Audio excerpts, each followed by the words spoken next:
Et bienvenue à bord de ce vol commenté en MD11 sous X-Plane 12. Donc on est avec le MD11 de Rotate. Voilà. Alors c'est un vol commenté, hein, ça n'a pas pour but de servir de tutoriel ni quoi que ce soit. Je suis encore nouveau avec l'avion, je l'ai acheté la semaine dernière. Donc voilà. Je trouve que cet avion a du charme, tout simplement. Voilà, tout ce que 3 réacteurs, ça se fait plus. Et puis, vous allez voir qu'il est, pour son âge, quand même super automatisé. Limite, on croirait qu'on vole un Airbus, mais en légèrement différent, quoi. Voilà. Donc aujourd'hui, on va aller à à Nantes, non, à Rome. Rome Fiumicino, donc c'est un vol qui va durer 1h14. Les conditions sur Rome sont bonnes, donc il ne devrait pas y avoir de problème. Voilà, on a 270 passagers et 20 tonnes 209 de fuel. Alors, petit bémol là-dessus, Navigraph n'est pas très précis avec le MD11. Même si vous rentrez, vous voyez ici que c'est le Rotate MD11 version passager. Donc ce que je vous conseille, c'est toujours de prendre 4 ou 5 tonnes de plus. Voilà. Parce que si vous devez remettre les gaz, c'est tout de suite entre 4 et 6 tonnes qui vont partir.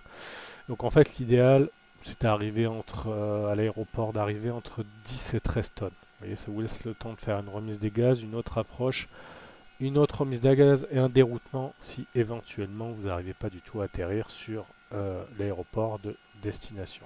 Voilà. L'arrivée est un petit peu bizarre, il faudra se méfier. Donc c'est la 16 gauche. Et on a un petit serpentin comme ça à faire. Allez, bah écoutez, on va tout de suite configurer l'avion. Donc là, je viens de brancher le GPU, le GPU. Donc il n'y a plus qu'à lancer les systèmes. Donc là, c'est normal, hein, ce que vous entendez, c'est l'avion qui fait ses tests. On va mettre nos smoking lights sur auto, nos seatbelts sur auto, emergency light sur arme, et on va aligner nos IRS. Hop. Allez. Donc là, ce que vous entendez, c'est normal, hein, c'est l'avion qui fait ses tests lui-même, vérifier que tout va bien. Voilà. L'instrument de secours, on le met correctement. J'ai mes checklists ici.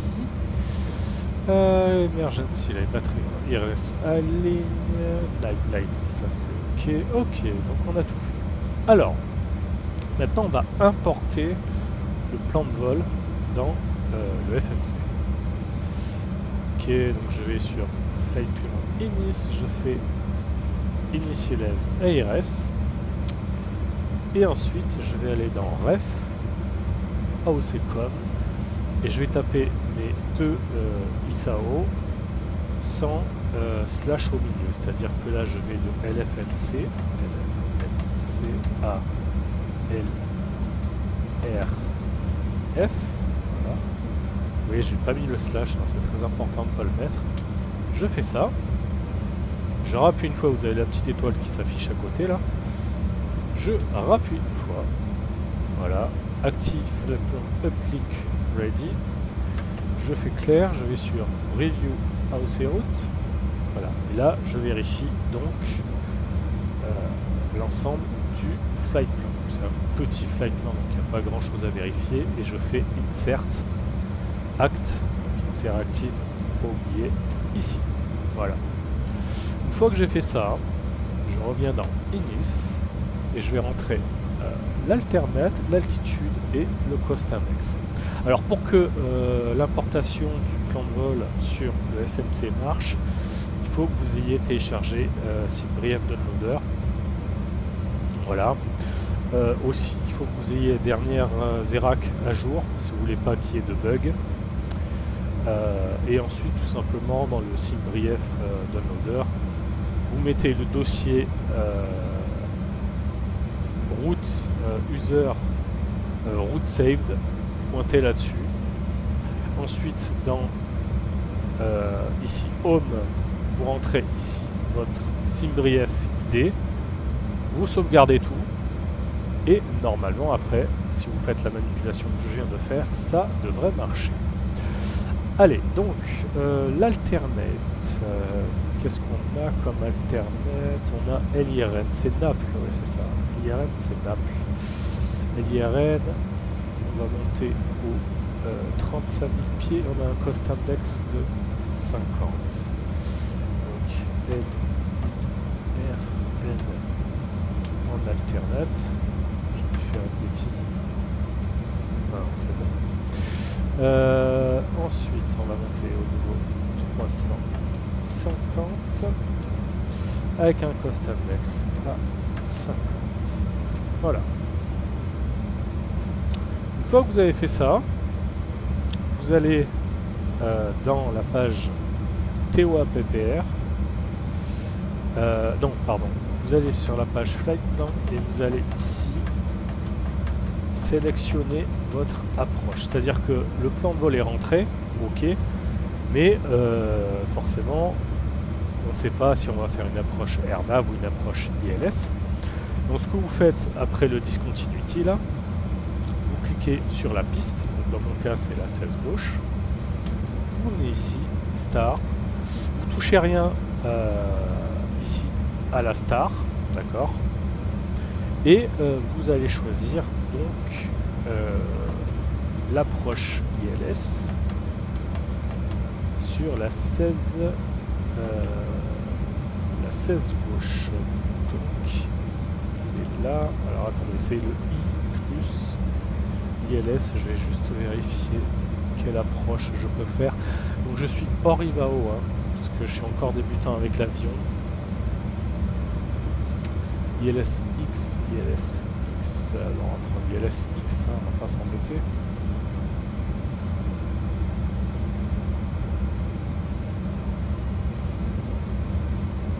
On va prendre l'ILS X. Donc là, c'est ici, ça veut dire ILX. Vous allez mettre ILX pour ILS X. Si c'était une AirNav, ça serait, voilà par exemple, AirNav, ici R16L, donc R16 gauche. Dans notre cas, on va choisir ILS X, donc il est là. Voilà. En trans, il faut aussi que vous rentrez votre point de transition. Même s'il est rentré en fait dans le flight plan, ça permet vraiment d'afficher tous les points.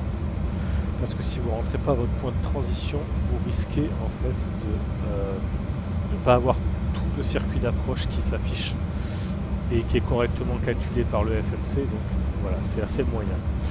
Alors on va regarder la carte.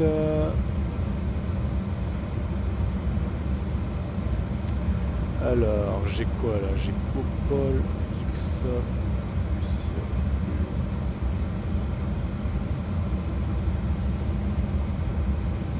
On va regarder ce qu'il nous propose comme CMP Suboc, TRK, Exama, Suboc, ça me paraît être correct. Exama est là. TAC est là. Qu'est-ce que nous dit Ah, Kixom, non, c'est Kixom. Je l'ai vu là, affiché sur le FMC.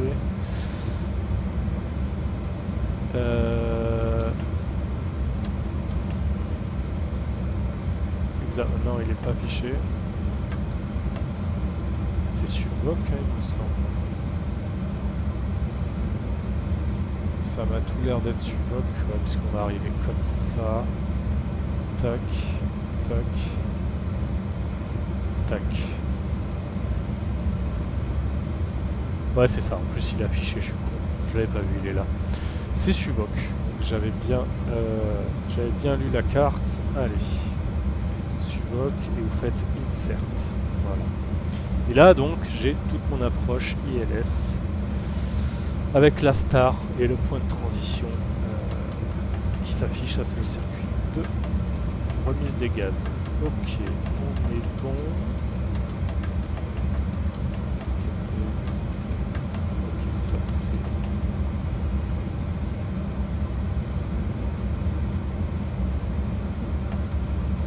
On n'a pas de discontinuity.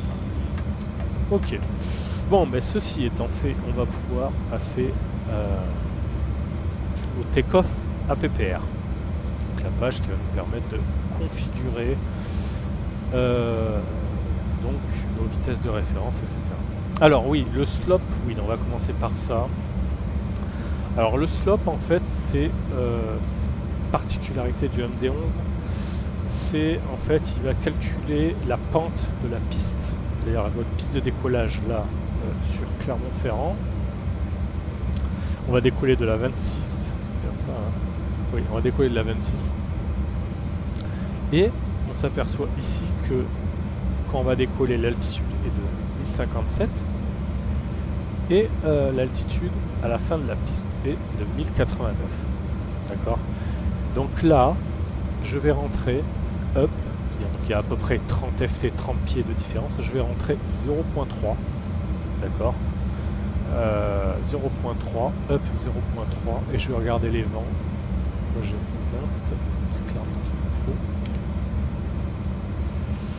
Et donc le vent, ça sera, donc c'est la 26, ça sera de ce côté-là. Donc ça sera un headwind à 5 nœuds. Donc je vais rentrer up 0.3 slash HD, donc HD c'est headwind slash, combien j'ai dit, 5, c'est ça, 5. Voilà. Si ça avait été, par exemple, si j'avais décollé ici de la piste 08, j'aurais rentré D comme descent, D 0.3 avec tailwind, donc TL, c'est pour tailwind, HD c'est pour headwind. Voilà. Donc ça c'est encore une petite particularité du MD11. Il fait actuellement 16 degrés. Je vais rentrer 16. N'oubliez pas de mettre Celsius, le C est très important. Voilà. On est assez léger et on va pas décoller en flaps 22, mais sachez que pour les si vous êtes lourd et pour les longs vols, c'est flaps 22 en général, ou 28, c'est vraiment la piste est assez courte. Nous on va rester en flaps 15, voilà. Et on va le mettre ici d'ailleurs, flaps 15. Ça c'est la petite molette qui vous permet de régler les flaps. Donc je vais la mettre sur 15. Tac.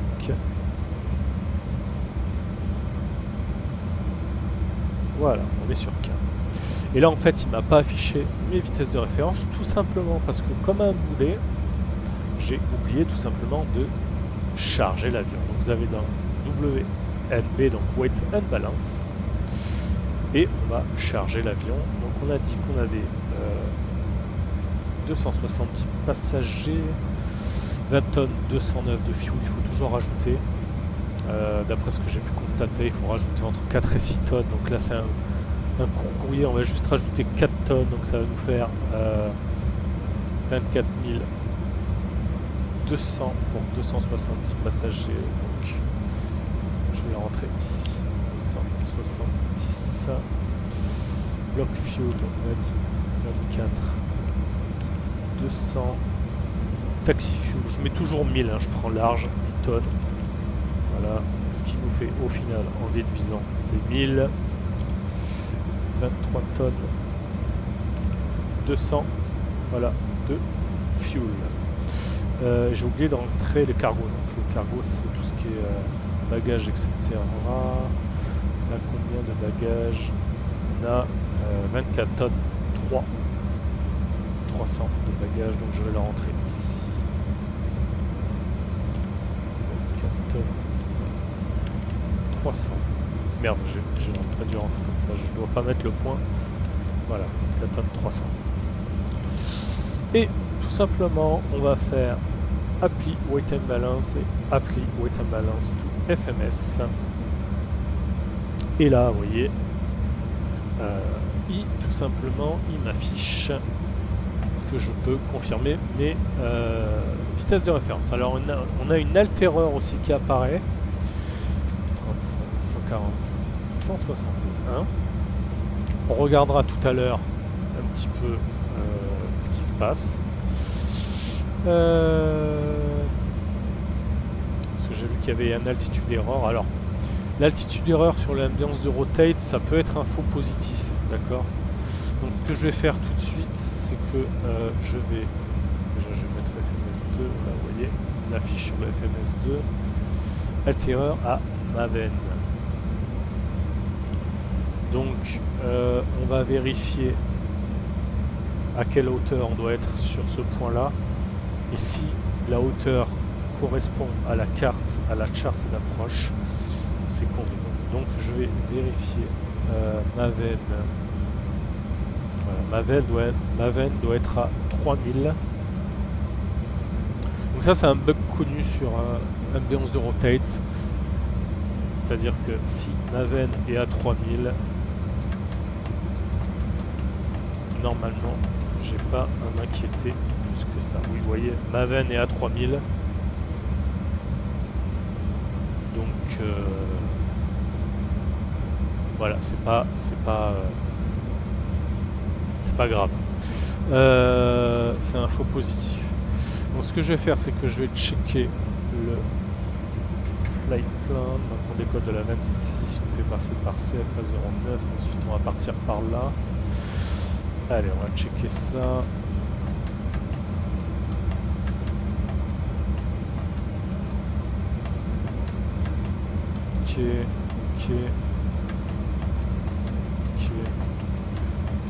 Ok. C'est ok. On est bon. Le plan de vol est rentré. Voilà.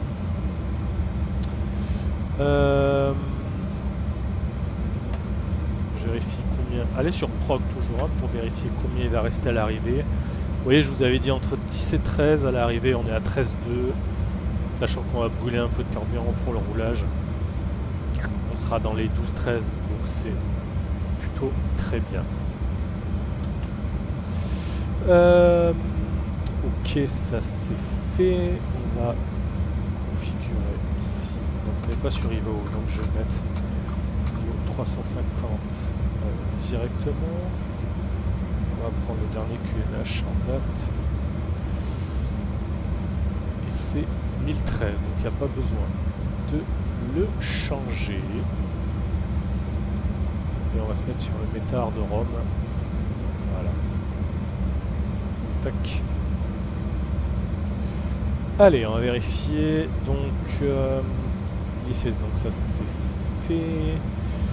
Donc c'est pas une airnav. Alors les airnav se volent assez. C'est un ancien avion, le MD-11. C'est assez particulier à faire. Bon, il faut rester en nav et en VNAV, c'est-à-dire en proof et en nav. Mais n'hésitez pas, si vous avez des questions, je vous expliquerai comment vous voulez faire une approche AirNav. Donc, si vous avez des questions, n'hésitez pas à utiliser l'espace commentaire. Voilà, il est fait pour ça. Ok, valider les VRF. Tout ça, c'est bon. On en est à APU on. On va démarrer l'APU et on va attendre un petit peu que l'APU démarre. Tac. Voilà.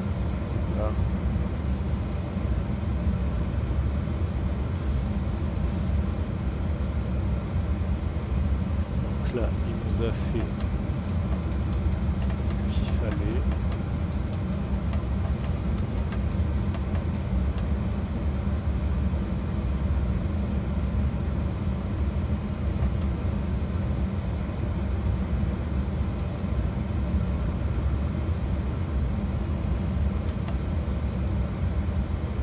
Bon, l'été il va changer, apparemment il s'affiche pas correctement ici, mais ça va changer.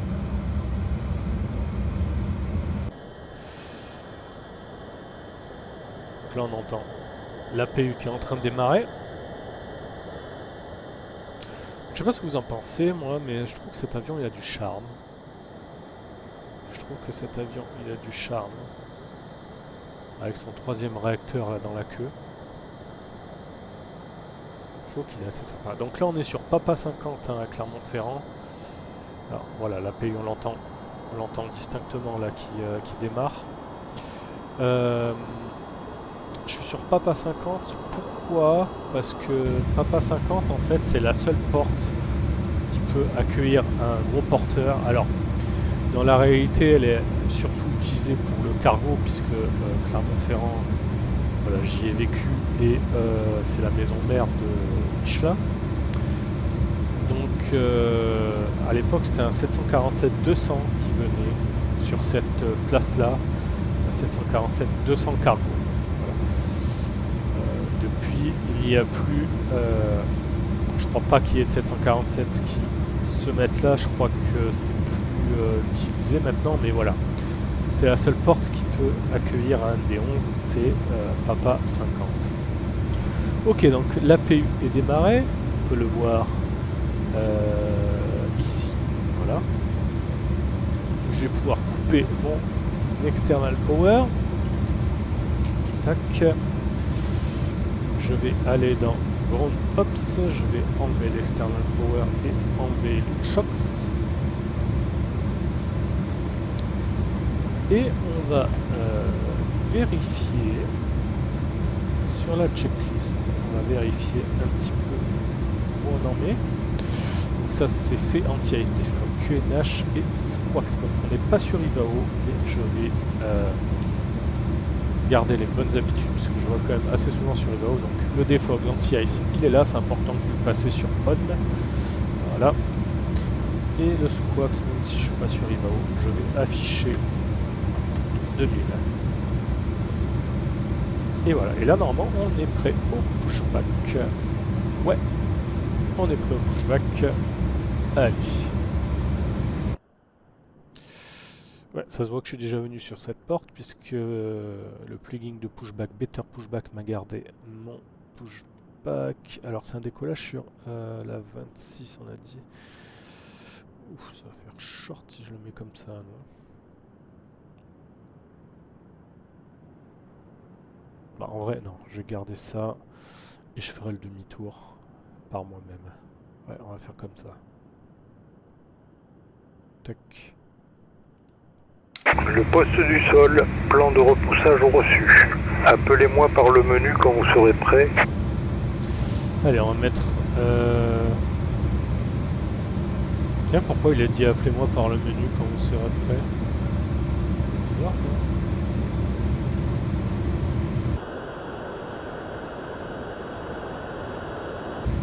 J'ai déjà oublié, est-ce que j'ai enlevé... Ah non. Le poste du sol, le tracteur arrive. Ah voilà. Ça arrive, ça arrive. Donc là, on va mettre l'engine ignition A et B en activité. C'est un peu l'équivalent du bleed sur Airbus et Boeing. Et en fait, pour démarrer les moteurs, l'ordre c'est d'abord démarrer le numéro 2. Donc le numéro 2 c'est celui-là, hein, c'est celui de la queue. Ensuite le numéro 1 et ensuite en dernier le numéro 3. Pour démarrer les moteurs sur le MD-11, on va switcher ici. Merci, je ne vais pas faire une bêtise. On va switcher ici l'engine start et on va attendre tout simplement. Ok, toutes les portes et trappes sont fermées. Nous pouvons nous connecter. On va attendre tout simplement 15% de N2 et après on va activer le switch là qui va renvoyer l'essence dans les moteurs et on va pouvoir tout simplement démarrer. Qu'est-ce que j'ai en risque? DFDR off, ça c'est normal. Et on confie, j'avais quelque chose. Autobreak off, ça c'est normal, on les a pas encore mis. Alors on va rester sur engine. Donc quand ça s'affiche là, quand vous avez ici un truc orange qui s'affiche au niveau les différents paramètres, c'est que vous devez cliquer dessus, il y a un paramètre nouveau qui est rentré en compte, tout simplement.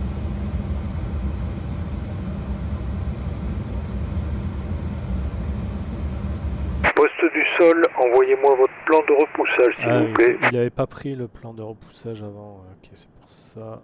On va se mettre comme ça. On va pas repousser beaucoup. Parce que je vais devoir faire Tracteur connecté et broche bypass insérée. Relâchez les freins de parking. Frein de parking. Release. Nous commençons le repoussage. Vous pouvez lancer les moteurs. J'ai pas lancé mon tracker, mais là c'est trop tard. Je vais être obligé d'attendre que le repoussage soit fini avant de lancer mon tracker, puisque je fais partie d'une compagnie. Compagnie virtuelle, hein, évidemment. Tarmac Aero, donc n'hésitez pas si vous voulez vous inscrire. On se retrouve de temps en temps sur le Discord. On discute avion, on parle un peu de tout. Et voilà, c'est une compagnie essentiellement d'adultes. Voilà, on se prend pas la tête. Vous pouvez aller visiter le site si ça vous dit quelque chose. Donc Tarmac Aero, voilà, ou alors vous mettez Tarmac VA et vous allez la trouver dans Google. Donc là, je suis obligé d'attendre que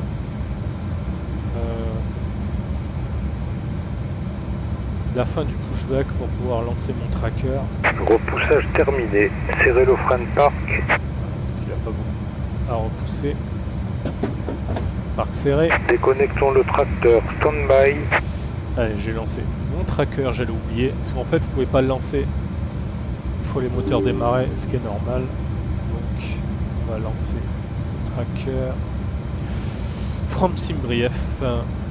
Hop, on vérifie 350 LFS, LIRF, alternate LIRN, on est bon. Allez, c'est parti. Et on va démarrer le numéro 2 d'abord. Hop.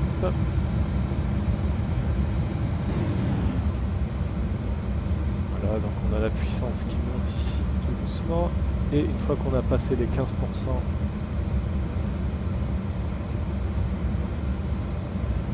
on va pouvoir lancer. Le tracteur est déconnecté. La broche bypass est retirée. Attendez mon signal sur votre gauche. Merci et bon vol. Ah, j'ai oublié de mettre. Mais je parle, mais j'ai oublié de mettre les lights.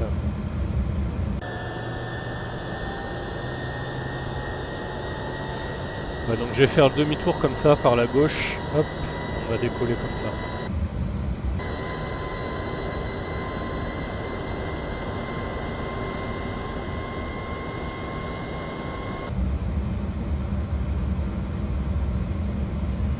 Donc là, il faut que vous attendez 23, ouais.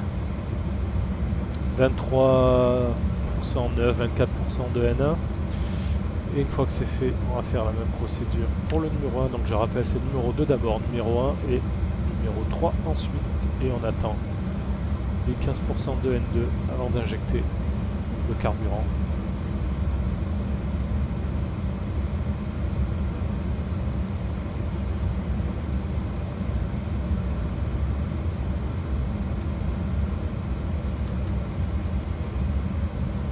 Voilà, hop, j'ai attendu un petit peu trop. Allez.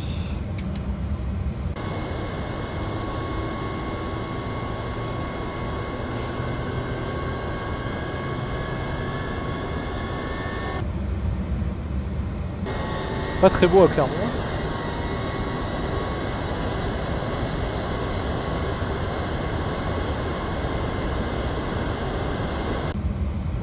Là on va au soleil donc ça devrait aller. Allez, on attend qu'il soit stabilisé. Ok, il est stabilisé. Allez, et enfin le dernier moteur, le numéro 3. Hop.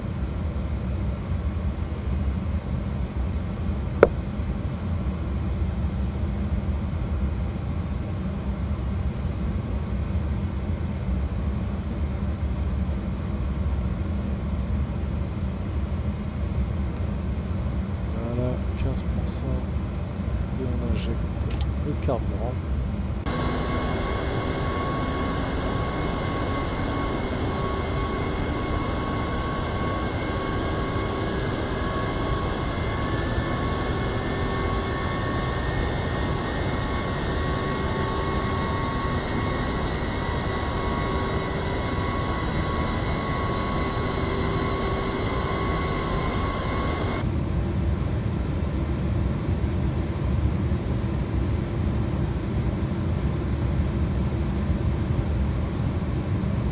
Ok, bah écoutez, on est bon. On va configurer tout l'appareil, c'est ce que je fais en général, que ce soit Airbus, Boeing, je configure tout avant de commencer le roulage, comme ça je peux me concentrer essentiellement sur le roulage. Donc les flaps 15, les autobreaks, RTO, les spoilers, armes, le radar météo. Tac, sur 1. Le message ici qui devrait apparaître. Je vais enlever ça. Hop, voilà. XR Weather Radar sur on. On va pouvoir enlever l'APU. On va mettre nos taxi lights. Et la trim. Voilà, ah oui c'est vrai, la trim, stab trim qui apparaît ici. En fait ici ça doit apparaître en vert, que ce soit pour l'atterrissage ou le décollage. Quand tout est bien configuré, c'est en vert. Donc la trim, la valeur entrée, vous la trouvez dans la page ici. TO, Takeoff, Approach. Donc TO, APPR, je vais ici. Et la trim, c'est 5.6. Elle est affichée ici. Donc je vais trimer l'avion.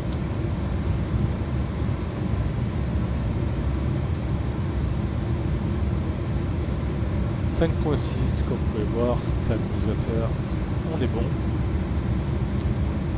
On va relâcher notre frein de parc. Voilà.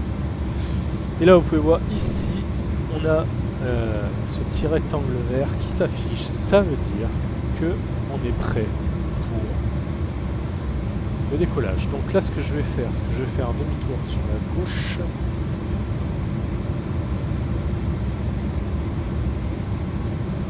Pour aller rejoindre la piste 26 avec une belle vue sur le puits de Dôme. Alors il faut savoir sur Clermont-Ferrand que c'était un aéroport avant que Régional soit dissous. Clermont-Ferrand était un aéroport très fréquenté. Il y avait des Saab 340, des King Air,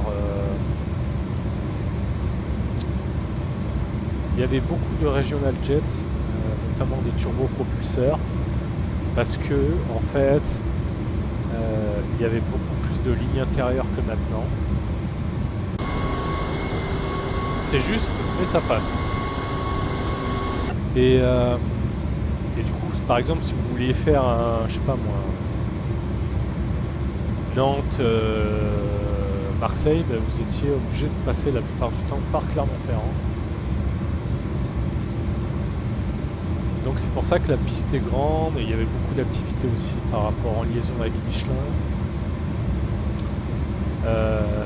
Comme je vous dis, après l'aéroport de Lyon s'est agrandi. Forcément il y avait plus de trafic vers Lyon parce que Lyon est plus gros tout simplement, hein, c'est une plus grosse ville. Et voilà, quand Régional a été dissous, petit à petit, il y avait beaucoup moins de trafic sur Clermont-Ferrand, quoi.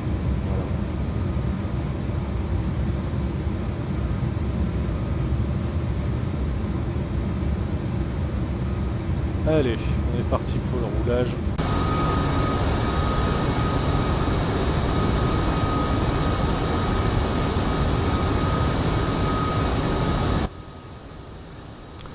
Alors le petit reproche que je ferais à cet avion, bon il y a quelques bugs, hein, il n'est pas parfait, notamment comme je vous ai dit là.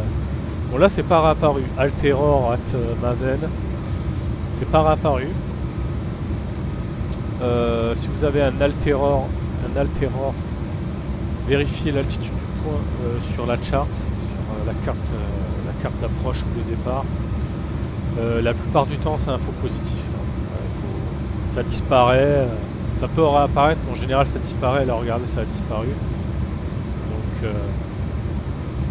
Donc voilà.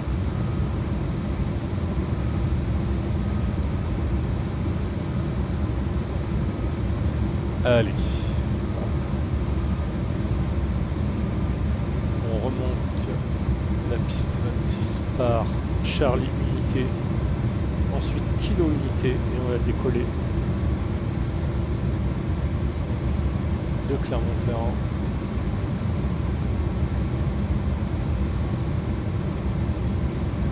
Alors c'est un avion qui est pas facile du tout à piloter en approche finale. Il faut être très très sensible sur les corrections parce que il est gros, hein, ça se sent. Et au toucher, n'espérez pas faire un toucher en dessous de moins de 200, à moins que vous grignotez toute la piste, enfin la moitié de la piste, ça serait pas très réaliste. La plupart des touchés avec cet avion se font entre moins 200 et moins 400 pieds minutes, quoi. C'est quand même un gros pépère. J'ai vérifié une dernière fois mon overhead. Ok, ça c'est taxi. Ok, on est bon sur overhead, on est bon. Donc je fais la checklist. Before takeoff, checklist. Les autos sont sur RTO, les spoilers sont armes, les flaps sont sur 15. Altitude initiale, bon on n'est pas sur Ivo, donc j'ai mis directement la croisière 350. Et ici on a le rectangle vert qui apparaît, ce qui signifie que là on est prêt au décollage.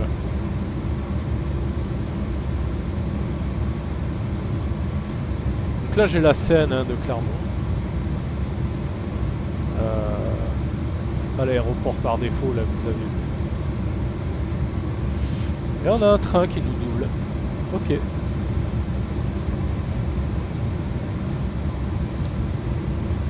Il y en a même deux. Les distances de sécurité là, c'est pas ça. Hein. Allez, on va vérifier. Je ferais mieux de me concentrer sur le rôle. No flight control, donc full down, full ups, full left, full right, c'est bon.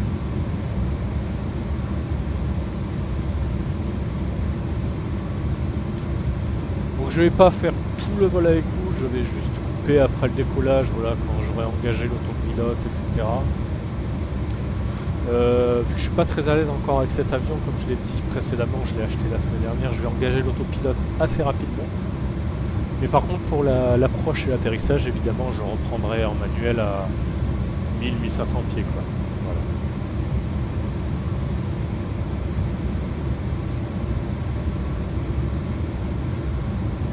Voilà. Allez, on va pouvoir...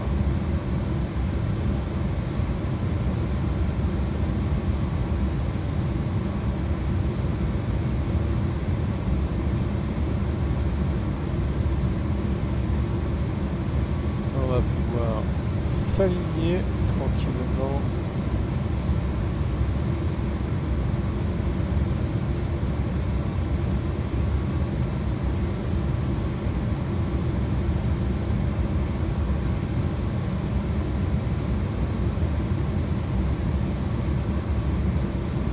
Voilà, on arrive sur la piste 26.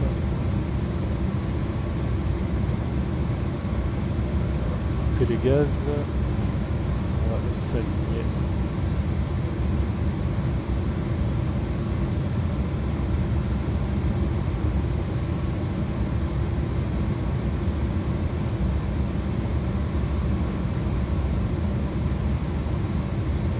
Ok.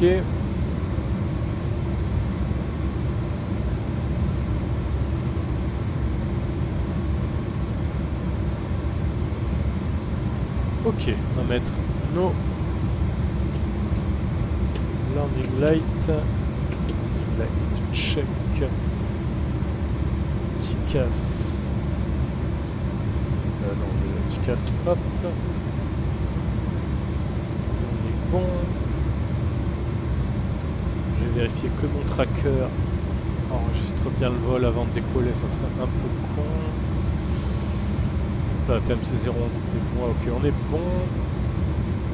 On est prêt pour le décollage. Alors, le décollage, vous faites FMS Speed, nav et autoflight. Voilà. Et après le décollage, donc, et oui, vous cliquez aussi sur Toga, ton Toga ici, la manette des gaz, et en fait, vous avez juste à pousser vos gaz à 50%, et après l'avion, l'automanette va prendre le relais. Voilà. Une fois après avoir décollé, je vais faire donc successivement autoflight, FMS Speed, nav et proof. Autoflight c'est pour engager l'autopilote, FMS Speed c'est pour laisser l'avion, le FMC gérer la vitesse, nav c'est pour engager donc LNAV et proof c'est l'équivalent de VNAV sur Boeing et Airbus. Donc voilà pour l'explication. Et vous verrez ici que j'aurai tout en magenta qui va s'afficher. Ça aussi c'est un repère important à prendre avec cet avion, c'est que si vous avez le PFD, les valeurs qui s'affichent en magenta, ça veut dire que c'est géré par l'avion lui-même, l'autopilote, et le FMC. Et si vous avez du blanc, ça veut dire que c'est géré manuellement par le pilote. Voilà. Par exemple, si vous rentrez un cap, vous changez d'altitude, etc. Allez, bah écoutez, c'est parti. Je crois que j'ai assez parlé. Les gaz à 50. Là, l'avion prend le relais. On a 100% d'affiché. Alors je mets pas de thrust limit ni de flex sur cet avion parce qu'il est lourd et je veux vraiment décoller avec la pleine puissance, quoi. Je veux pas...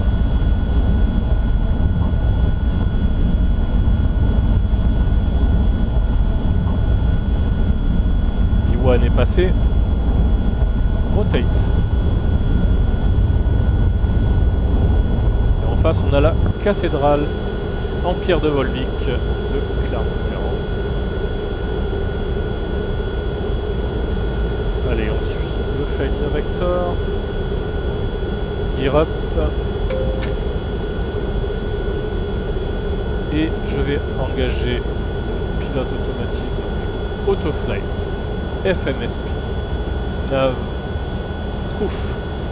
Et comme vous pouvez voir, j'ai engagé l'autopilote, pilote automatique, et j'ai tout qui s'affiche ici. En violet, en magenta, que c'est géré par le FMS de l'avion.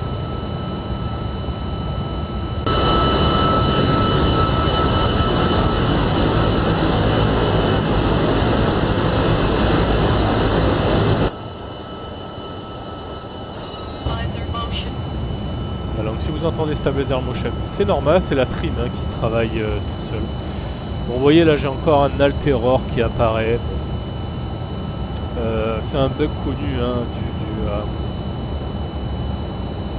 de l'avion, ça. C'est un faux positif. Tout à l'heure, on a vérifié l'altitude sur Maven. C'est bien 3000 pieds qui a inscrit. Donc, il n'y a pas de souci.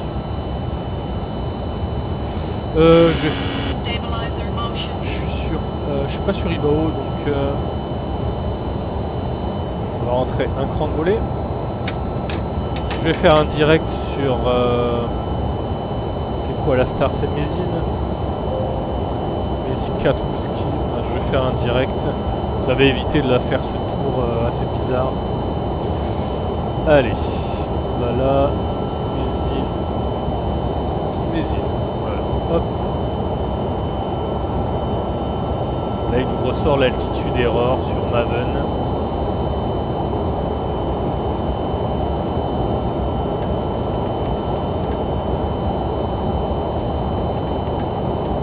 On va revérifier. Maven est à 3000 pieds.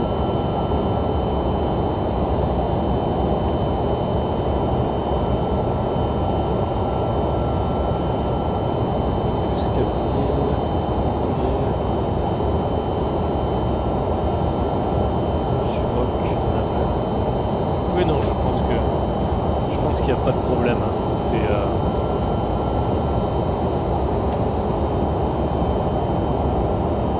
c'est info positif. Ouais, du coup, vous voyez ce que je vous avais dit, on a utilisé 1 tonne hein, pour à peu près 1 tonne pour le décollage.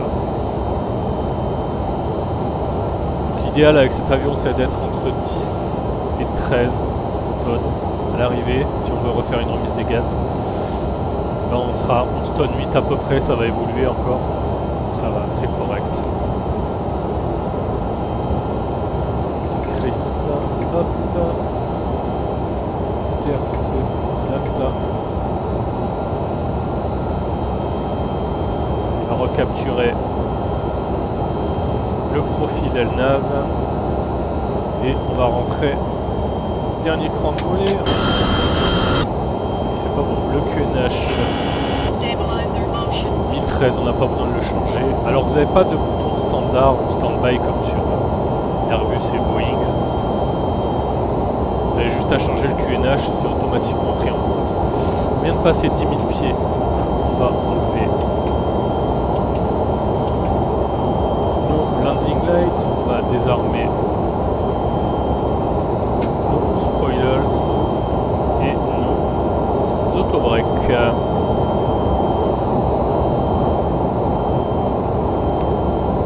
Je vais rentrer ici l'IRF.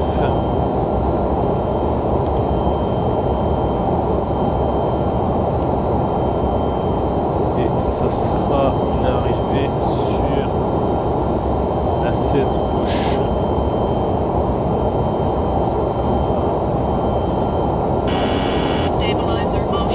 La piste est très longue, donc on se mettra sur auto-break low. Voilà. On sortira sur Delta Hotel ou Delta Lima Unité, on verra. Bon bah écoutez, je vais vous laisser là et je vous dis à tout à l'heure pour la seconde partie de ce vol. Et nous voilà dans la seconde partie de ce vol entre Clermont-Ferrand et Rome Fiumicino.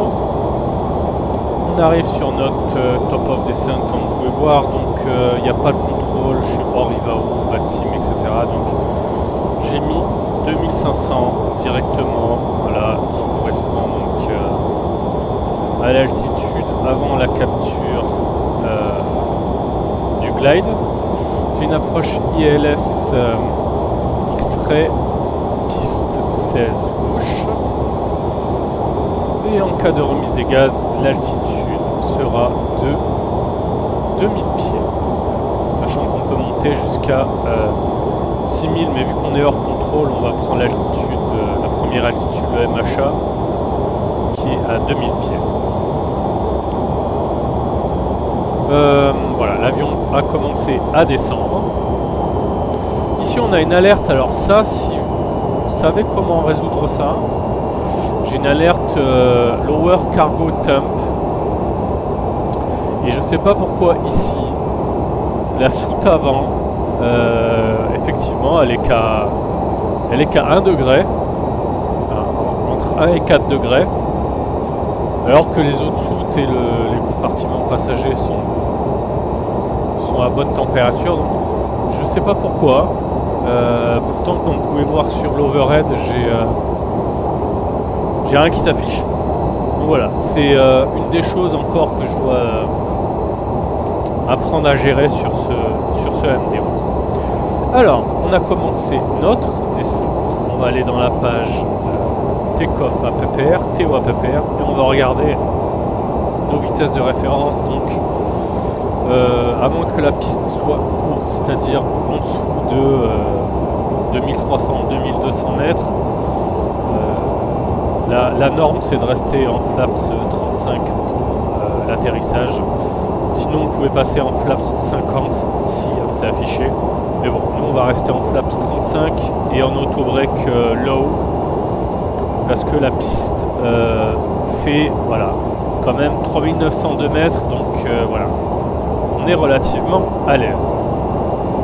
Bon, il y a toujours ça, Alteror at Maven qui apparaît, mais quand je vous ai expliqué avant, c'est info positif, il ne faut pas en tenir compte. ici la VAPP sera de 159. Je vais rentrer mon minimum altitude tout de suite. ILS, c'est celle-là. 214. 214. Après ça, barreau.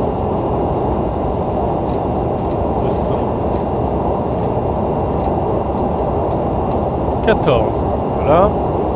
Et on va rentrer l'ILS. Parce que c'est pas comme sur Airbus ou Boeing, il faut aller dans la page ici, Navrad. Et en fait, vous n'avez pas rentré la fréquence, vous avez juste rentré le nom d'identifiant de l'ILS. Donc ici c'est IFLL, donc India Foxtrot Lima Lima. Donc India Foxtrot Lima Lima. Je vais le rentrer ici. Et tout simplement, ça va m'afficher, voilà, donc là, parce qu'il y en a deux. Donc évidemment, c'est celui le plus proche. Voilà. Et donc, il nous affiche l'ILS plus la course. Donc le cap de l'ILS avec sa fréquence qui apparaît ici. Je vais vérifier que la fréquence soit bonne. Ouais, c'est bon. Voilà. Donc, on a commencé notre descente. Alors, si vous êtes sur IVA ou VATSIM, là il me demande d'ajouter des speed breaks, donc on va ajouter un peu de speed break. Hop.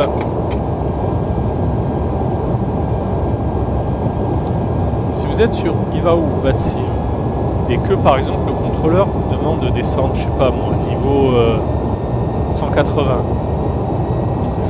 Vous arrivez au niveau 180 et normalement après vous pouvez remettre une altitude inférieure, l'avion va descendre automatiquement par lui-même.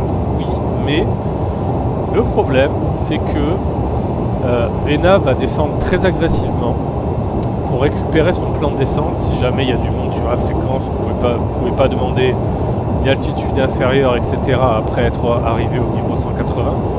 Moi je vous conseille de mettre l'altitude que va vous donner le contrôleur. Ici la flèche vers le bas, voilà. D'enclencher l'altitude et de descendre en dehors du profil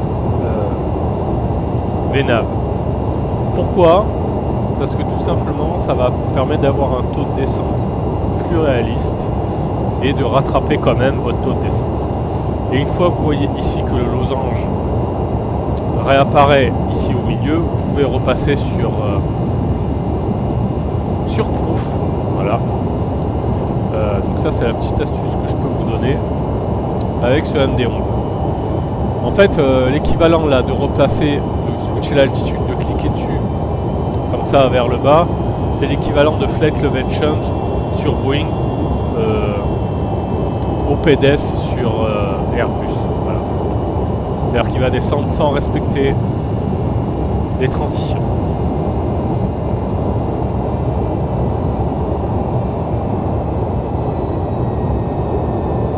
Je vais vérifier ma checklist. Donc ça c'est fait. Théo check, Radnav check.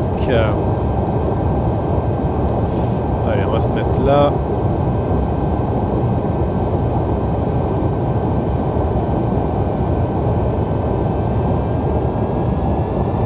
Voilà. Donc là c'est normal, on a un OGS no lock, tout simplement parce que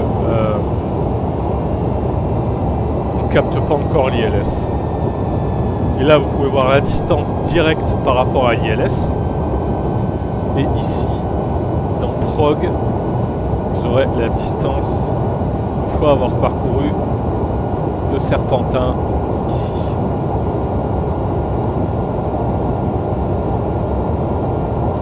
Donc nous on va suivre l'approche, hein, on va pas se prendre la tête. En plus il y a pas mal de restrictions de vitesse d'après ce que je vois.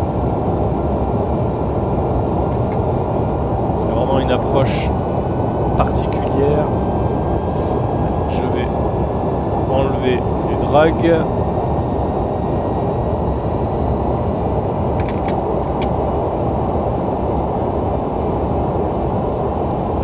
Allez.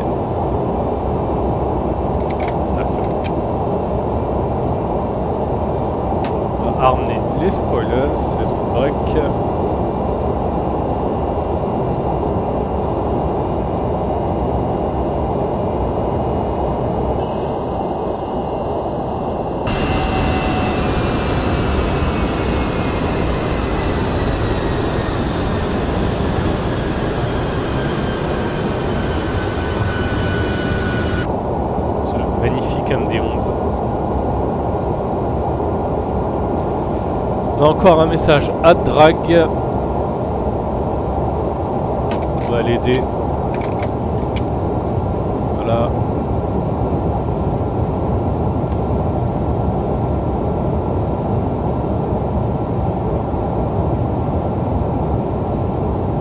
Le QNH, ça sera 1011. QNH 1011 et la remise des gaz à 2000. Les minimums à 214.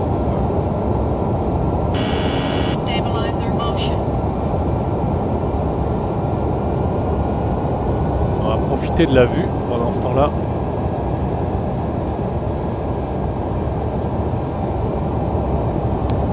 Et à droite, c'est l'océan Méditerranée. Hein. C'est on longe la côte apparemment. Ouais, c'est ça.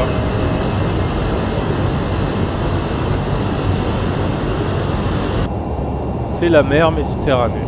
Allez, on va rentrer nos speed breaks s'ils veulent bien. Voilà.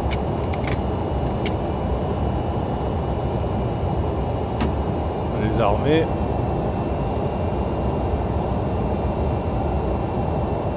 On a toujours ce faux positif qui apparaît. Comme je vous ai dit, c'est un faux positif, c'est un bug connu sur cet avion, les altitudes error. Puis de toute façon, si jamais vous êtes trop haut par rapport au plan de descente, vous venez ici, vous sélectionnez l'altitude, la flèche vers le bas, vous cliquez dessus, ça va sortir du profil proof, c'est-à-dire VNAV. Vous sortez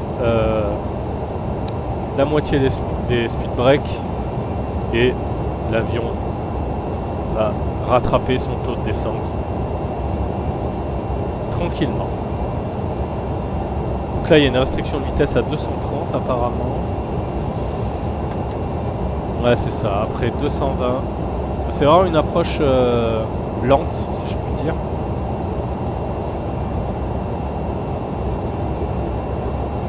Donc on va essayer de faire un bel atterrissage qui est pas facile avec cet avion là hein, parce que c'est quand même un gros porteur qui peut transporter plus de 320, il me semble, il peut aller jusqu'à 350 passagers, il me semble.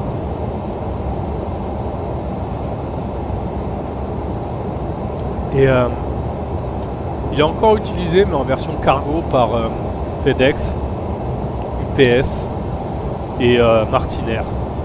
En version passager, il n'y a plus de MD11 en service. Il me semble que les derniers MD11 ont été retirés en 2016. Les derniers MD11 en version passager, hein, je parle. Et c'était KLM qui les utilisait. Et il me semble, si je dis pas de bêtises, qu'ils ont été retirés en 2016. Maintenant, il ne reste plus que les versions cargo. Et comme vous pouvez le voir, c'est quand même un avion qui est, pour son âge, moi je trouve qu'il est quand même super bien automatisé quoi. C'est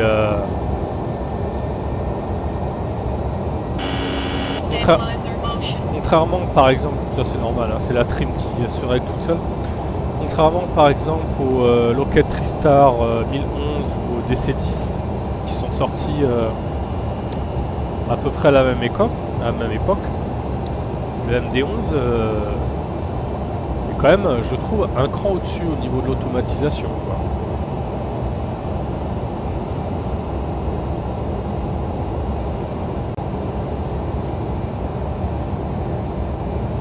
On a une belle vue. Il fait beau en Italie.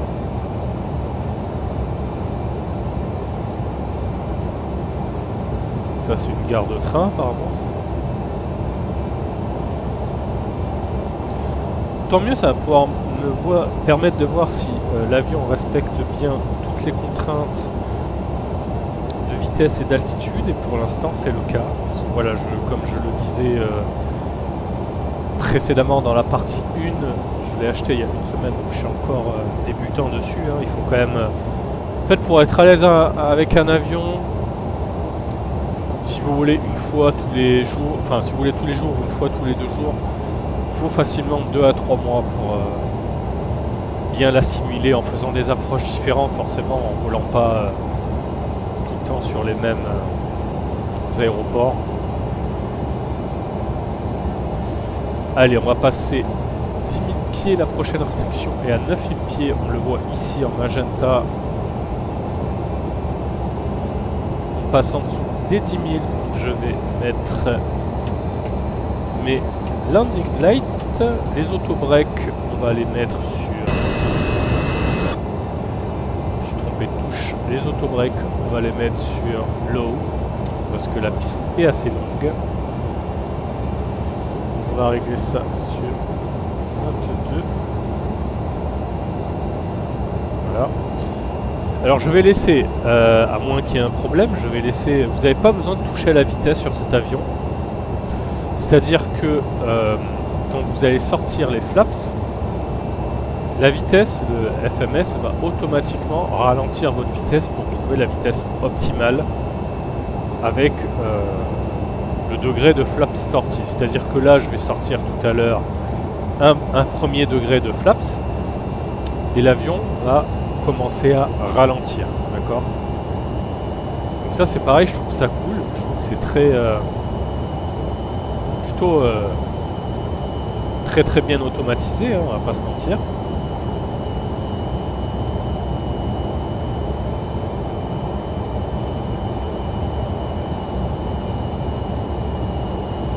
Donc, je trouve que c'est plutôt pas mal. Un MD-11 mais, qui date, mais un MD-11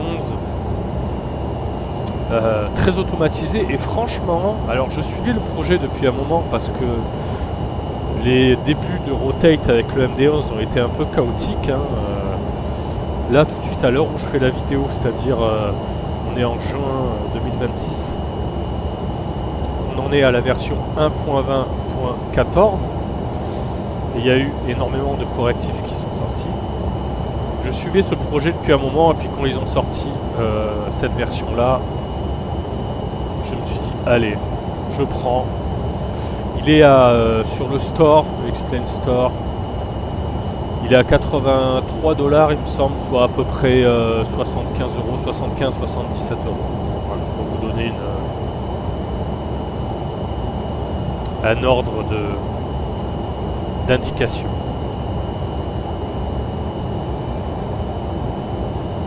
Donc on suit notre approche, pour l'instant il respecte bien, hein, il n'y a rien à dire.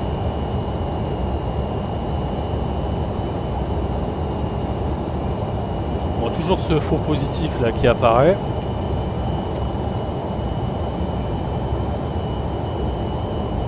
RF 424, ouais, 8900 on y est, 426, 9000, 9000, 6000. On va commencer à descendre à partir de RF 427 ici.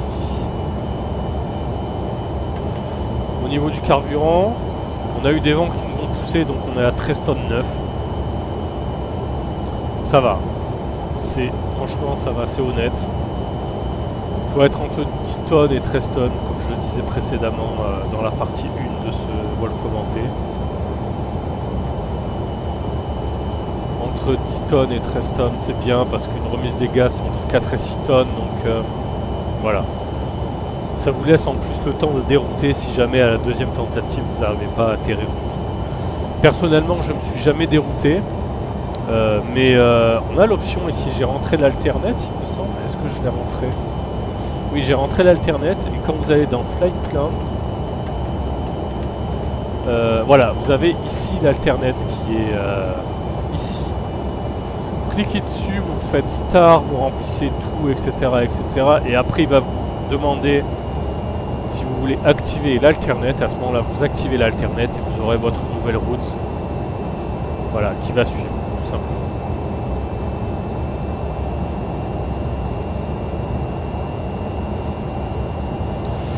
Je vérifie, donc ça c'est sur auto, les landing lights ok, les breaks sont arm, les auto-breaks sont sur low, les minimums sont rentrés, c'est 214, L'altitude de go around, c'est remise des gaz, c'est 2000 pieds. Alors pour avoir testé cet avion, quand même, dans des situations différentes, c'est-à-dire que j'ai remis les gaz au dernier moment, j'ai fait des holds, etc.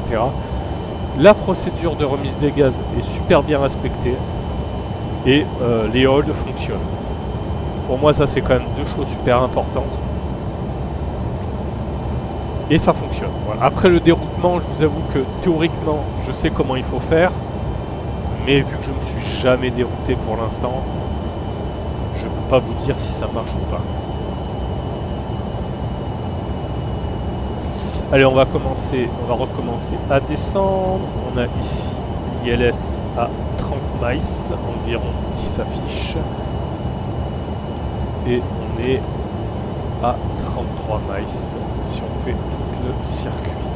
Donc en fait sur Prog, c'est la distance LNAV qui s'affiche, c'est-à-dire la distance en suivant le circuit d'approche, et ici c'est la distance directe par rapport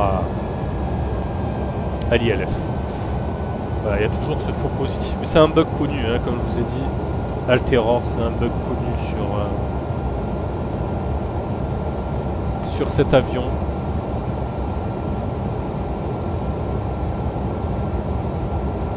Moi je vous conseille d'avoir d'une part vos ERAC à jour, puisque quand vous achetez le MD11, il est pas, la database ERAC ne se sert pas de celle d'X-Plane, donc il faut le mettre à jour manuellement via le Navigraph Updater. Vous sélectionnez votre add-on, vous pointez sur le dossier Navdata et après tout simplement vous faites update.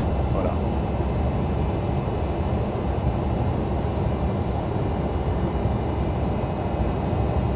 Donc là vous voyez l'avion suit parfaitement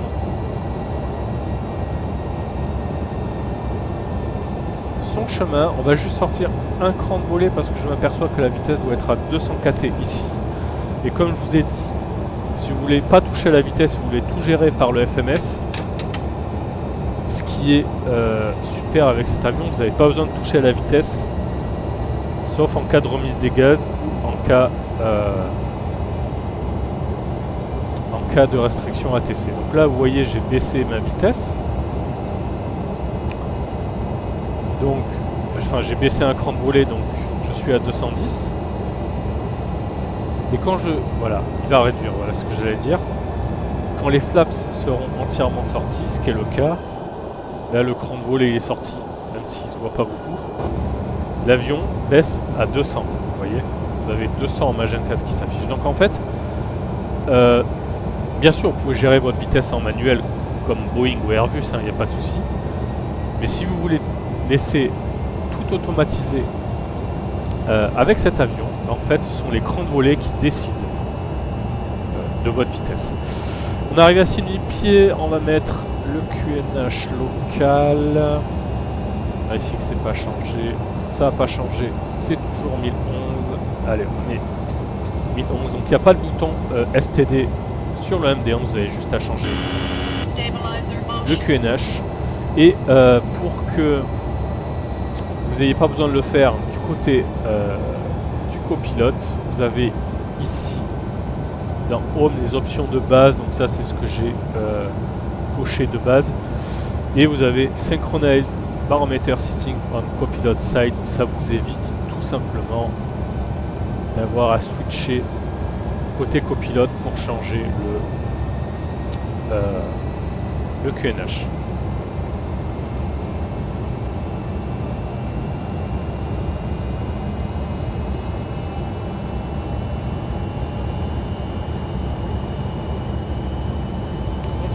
On est un peu haut. Il me semble qu'on est un peu haut là. Par contre, 19 miles, on est à... Non, ça va. Ouais, ça va. Il va descendre. Bon, il faut surtout pas hésiter à reprendre en manuel si l'avion fait un peu n'importe quoi. Donc là, je vais le laisser faire. Apparemment, il gère bien. Je vais armer, alors pour les ILS, vous devez armer ici APP Airland. Voilà, c'est l'équivalent de LOC et APP sur Airbus et Boeing. On n'est plus qu'à 17 miles.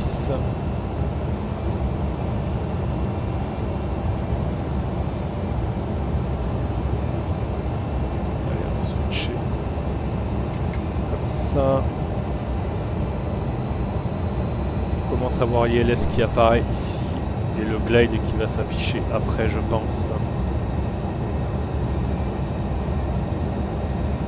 L'idéal avec cet avion, c'est d'être configuré à 1500 pieds. Vous devez être 1000, allez, 1000 au plus tard, entièrement configuré sur votre vitesse de référence. Voilà, le glide s'est affiché ici.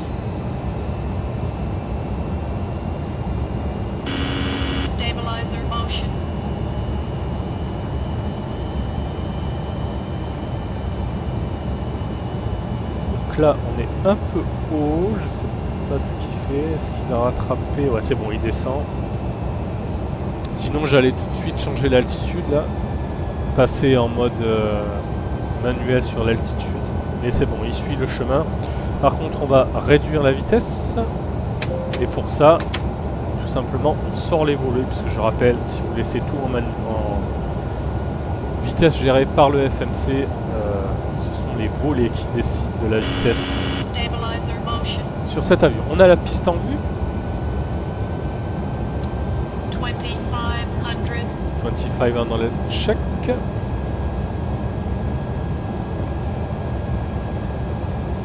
On est à 192.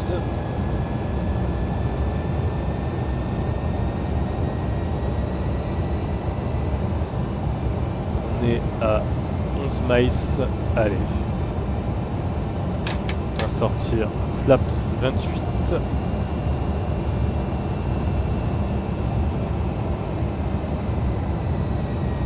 Là, il met du temps à ralentir un petit peu, mais ça va, on va arriver à être configuré comme il faut. Alors on va atterrir sur la 16 gauche et on va essayer de sortir sur Delta Hotel, Delta Kilo. On est en auto-break low, parce que la piste est très longue. Voilà.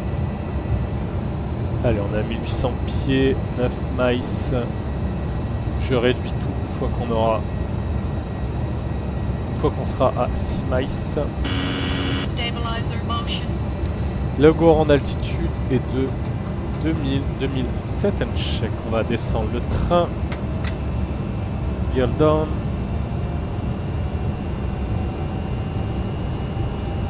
Allez, et on met flaps 35, on est full configuré. Ça c'est normal, le train. Voilà, ça va s'arrêter quand le train sera descendu. Ici on vérifie sur l'ICAS qu'on a le rectangle vert, ça veut dire qu'on est prêt à l'atterrissage. Le courant d'altitude est rentré, les speed brakes sont armés, les front brakes sont sur low. Allez, déconnexion du pilote automatique, donc je le clique une fois. Et je clique une seconde fois pour annuler l'alarme. Allez, c'est parti. On va essayer de faire un bel atterrissage qui n'est pas facile avec cet avion.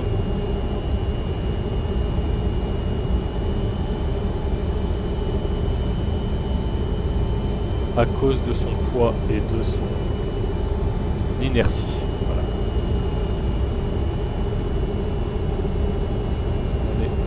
Alors, très léger hein, les corrections avec cet avion. Pas comme Boeing ou Airbus, hein, c'est vraiment 500,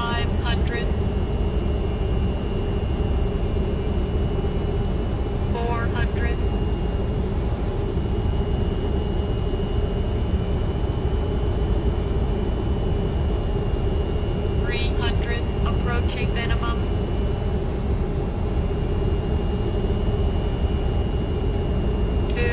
Minimum. Continue. 100, 50, 40, 30, 20. Allez. 10, reverse.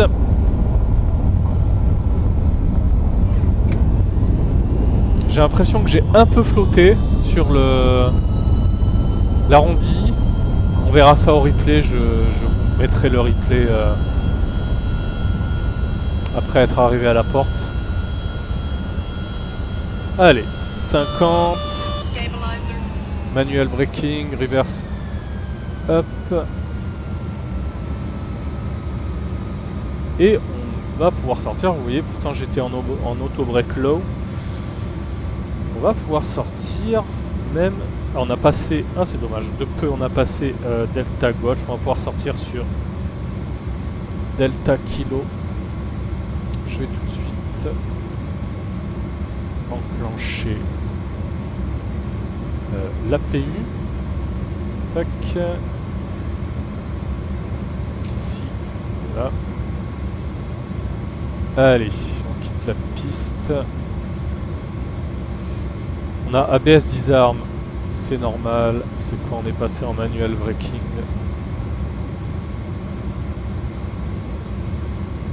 Allez. On va faire notre after landing checklist. Et on va regarder à combien j'ai touché.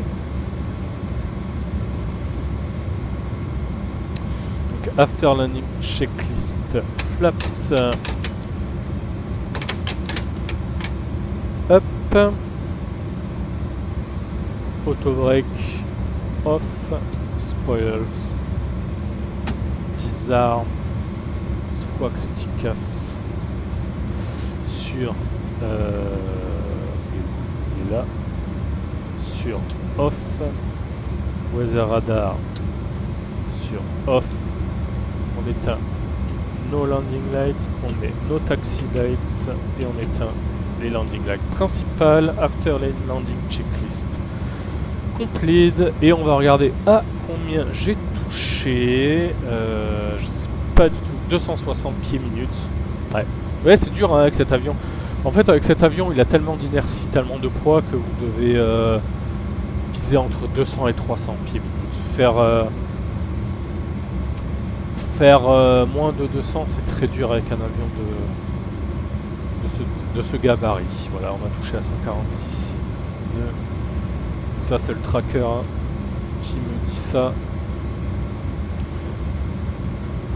Ok, bah, ce que je vais faire, c'est que on va passer le moment où je roule sur le parking. Et nous voici de retour pour le replay de ce vol commenté. Donc les gens sur TikTok, vous avez mon YouTube qui s'affiche, vous pouvez retrouver ce vol commenté en MD11 sur ma chaîne YouTube. N'hésitez pas à vous abonner, que ce soit sur mon compte TikTok ou sur mon compte YouTube. Il y aura d'autres vidéos à venir. Voilà, allez, on va voir l'atterrissage. Donc j'ai touché à moins 260, comme vous avez pu voir sur mon tracker.